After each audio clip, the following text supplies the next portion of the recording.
great single. Sounds very, very, very nice. It's going to do well, I'm sure. My next guest was considered a gifted academic. However, he dropped out of uni in Melbourne. He was studying computers, dropped out to start a band and to devote his time to the arts. From Australia through to the UK, a fascinating story. Simon Densley has created a great CD. This has been hailed as the perfect rock single. It's called History, and he's on the line right now to tell us all about it. Simon, welcome into Casey Radio.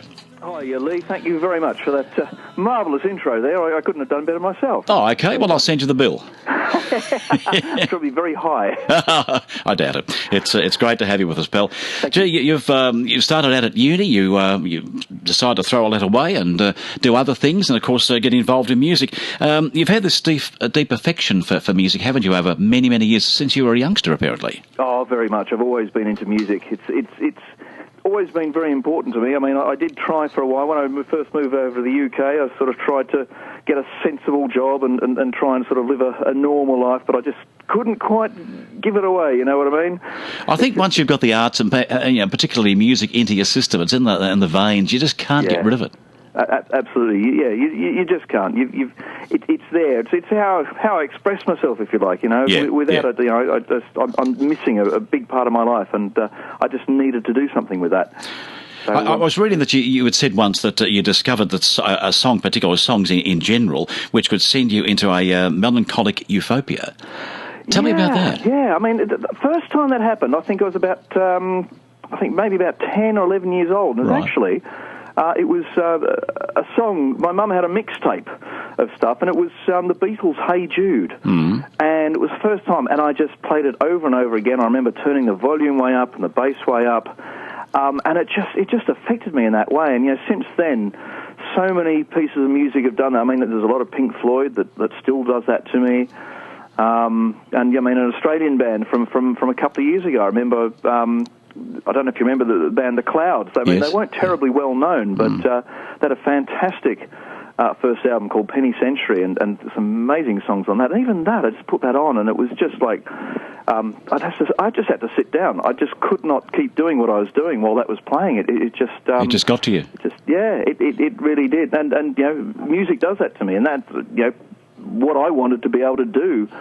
For myself and for other people, to know that music can do that to people. Well, I think that the single you've got out now, History, is very much along that line, isn't it? Because those words are quite emotional.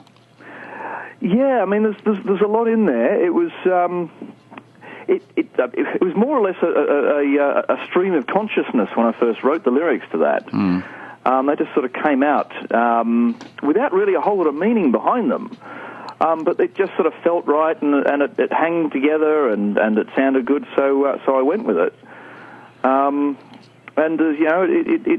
It ended up sort of solidifying more as time went on. It was one of those things. I was glad I'd written it. Sort of seemed to make more sense afterwards than it had at the time while I was writing it, and maybe it was some subconscious thing coming out. I don't know. But, Simon, do you recall that first song you composed back at the age of 12? Oh my goodness me! I've got it written down. It was probably one of the few songs I actually wrote down in notation. Because usually these days, I mean, I don't really do much notation stuff. But at the age of 12, I'd been having piano lessons, and I just thought that's what you did. You wrote a song and you wrote down notes on your stave. Yeah. Probably if I saw it and heard it again, I'm sure I'd recall it. It wasn't terribly exciting. But for a 12-year-old kid, it's pretty good to do something like that, isn't it? I guess so. Yeah. I mean, I hadn't really thought about it that much. I mean, I suppose at the time I thought, hey, wow, I've written a song, and strangely, my parents, or my mum anyway, wasn't particularly impressed. She was, oh, that's nice, dear, type thing. Simon, I guess it just developed into other things. I mean, first song is never going to be the giant killer or anything. Let me take you to Paris, because it's quite a story here. You went over to Paris to meet your dad and bring you back to the UK. Tell me the story, because it's leading into how all this music came about. Well, yeah, indeed. In fact, what it was is Dad came over to the UK from Australia, because Dad's Australian. And he came over to visit me, and he's a big fan of Monet. I mean, he did a lot of painting, and he loves a wine, and he'd never been to Paris. And I said, okay, come on, Dad, we'll take you over to Paris. So we did that, and we're on our way back, and we're getting a little bit lost in the back roads on the way heading north back to the UK, and we needed to stop for a break, as you do. And so we stopped in this little town, this little pub, to basically use the loo. And while we were there, my dad said, oh, come on, we're in a pub, we might as well have a drink. So we stopped and we had a drink, and we had another one, and there was a guitar sitting in the corner. So I went over and picked up the guitar and started strumming a bit and playing a few things. And before I know it, people were starting to have a listen and starting to contact their friends, and more people were coming in. And I ended up playing for quite a few hours. And eventually the landlord said, hey, look, this is really great. Will you come back and play a proper show? And that was the next day, wasn't it? So, no, goodness me, no. Almost. No, I basically said, yeah, sure, and I sort of gave him a date sort of several months later. Oh, months later, was it? Yeah. Yeah, it was, because, obviously it had to advertise, but I needed to get a band together, because I didn't have a band or anything. So so I said, yeah, okay. So I found some mates who from Australia, a couple of them, in London, and said, let's do something. We've got a gig over in France, maybe we can do something with it. And they joined up, and we went over and did this gig, and it just went absolutely brilliantly. It rocked. Everybody had a fantastic time. We had people come from miles around this little town to come and see it. And the problem was, of course, after that, I would have liked to have kept it going. So we go and do a few more gigs around the place, around London and stuff. But guys were heading back to Australia. So I thought, all right, let's go into the studio and do some recording. So I'd done quite a bit of recording before, particularly with other bands. I had my own recording studio.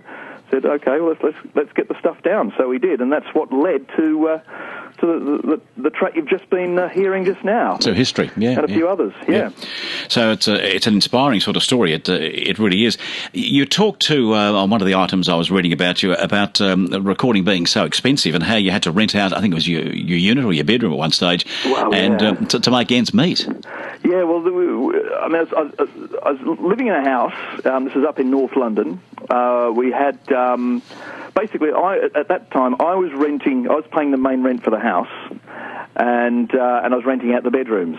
So when the bedrooms were full, my rent was subsidised, and when they weren't, I was paying over the odds. But at this time, there was quite a bit of demand, and at one stage, recording is very expensive, as you can imagine.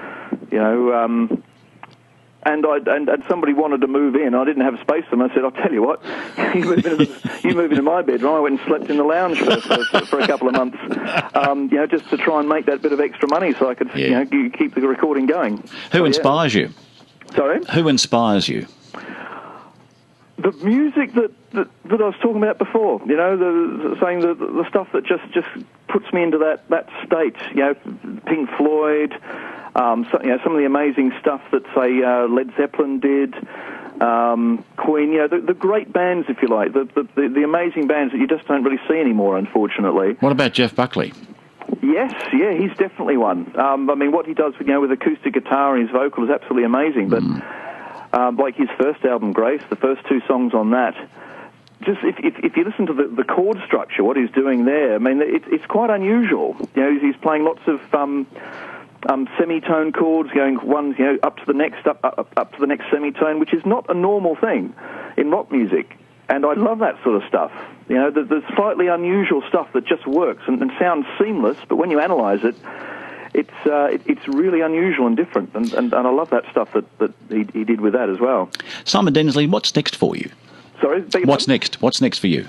What sticks? What's next? Hopefully, if all goes well, if enough people like history and download it and buy it, I should be able to continue and finish off the album. We've got Slave to You, which is the other song that we've mixed and mastered properly. So we'll be releasing that in the next few months either way. But if we get enough downloads, if enough people download it and actually make some money from it, then I'll be able to go back into the studio and finish off mixing the rest of the album and release that. And hopefully that will lead to me actually being able to give up my day job and make some money out of this, which means I can do a few tours and things like that and actually play properly. What is your day job? Oh, I do marketing for a construction engineering company. We make concrete pumps and stuff, so nothing terribly exciting, but it pays the bills, puts the food on the table. And you've got to do those things, don't you, to keep the recording studio going? And Absolutely. Yeah, you can't record without that. No. So the money's got to come in from somewhere. I mean, this is hopefully my chance to get the money coming in from the music itself, so it can pay for itself. So, Simon, we can get this online by going to iTunes? It is available on iTunes. It's available, I think, on Shazam and a few of the others. Just go to your favourite music downloading software app. It is there. Just look up Simon Densley History. You can also see the video. I don't know if you've had a look at that, but that's on YouTube. If you just look up Simon Densley History on YouTube, that should hopefully pop up to the top, and you can have a look at that. Have a look at it. So that's been quite useful in getting a few people to have a listen, just knowing that there is a video. Well, listen, pal, I do wish you well with all of this, and great to have you back in Australia, and let's hope that that album comes off very, very soon. Keep in touch with us, and we'll play that when it comes out too. I will do. Thank you so much. Thanks, Simon. I really do appreciate your time Take today. care, pal. Okay, bye-bye to you. And here it is, History.